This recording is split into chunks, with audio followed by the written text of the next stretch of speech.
ఒక పని కావాలిట అంటే ఒకళ్ళ దగ్గరికి వెళ్ళి దాని పద్ధతిగా మాట్లాడటం అనేది మనం చేసినప్పుడు మన ఉచ్చారణ, మన భాష, మన పద్ధతి, దాన్ని బట్టి అవతల వాళ్ళు ప్లీజ్ అవ్వటము, మనం అడిగిన పని చేసి పెట్టడము జరుగుతూ ఉంటుంది.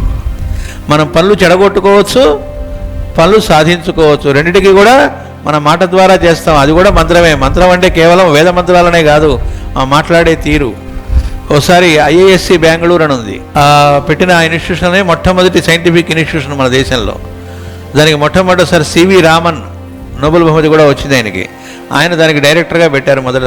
ఆయన ఉన్న టైంలో ఒక చిన్న పోస్ట్ ఏదో ఖాళీ వచ్చింది, ఆయన నోటిఫికేషన్ వేశాడు. వేస్తే చాలా మంది దానికి వచ్చారు. అదేం సైంటిఫిక్ జాబ్ కాదు, క్లరికల్ జాబ్. ఆ వచ్చినటువంటి వాళ్ళందరికీ టూ అండ్ ఫ్రో ఛార్జెస్ కూడా ఇస్తాము అని పెట్టారు వాళ్ళు. అంటే వాళ్ళ ఊరు నుంచి వాళ్ళు వచ్చినప్పుడు టికెట్లు అవి చూపెడితే వెళ్ళేటప్పుడు కూడా అంతే అవుతుంది కాబట్టి దాన్ని బట్టి వాళ్ళు అమౌంట్ కూడా ఇస్తారు, ఇది సెలెక్ట్ అయినా కాకపోయినా ముందు దానికి వచ్చిన వాళ్ళకి అని. సరే, కొంతమంది వచ్చారు, అయిపోయింది, ఇంటర్వ్యూలు అయిపోయినాయి, రిజల్ట్ తర్వాత తెలియజేస్తారు, అందరూ వెళ్ళిపోవాలి. ఒక అతను మాత్రం ఉండి రామన్ గారు ఎప్పుడు బయటకు వస్తున్నా తచ్చాడుతున్నట్టు ఆయన దగ్గర. సాయంత్రం అయినా అతను ఊరు వెళ్లకుండా అక్కడే తచ్చటాడుతూ కనబడితే ఆయన కోపం వచ్చి దగ్గరికి పిలిచి, ఏంటి ఎందుకున్నావు ఇక్కడ అని అడిగాట.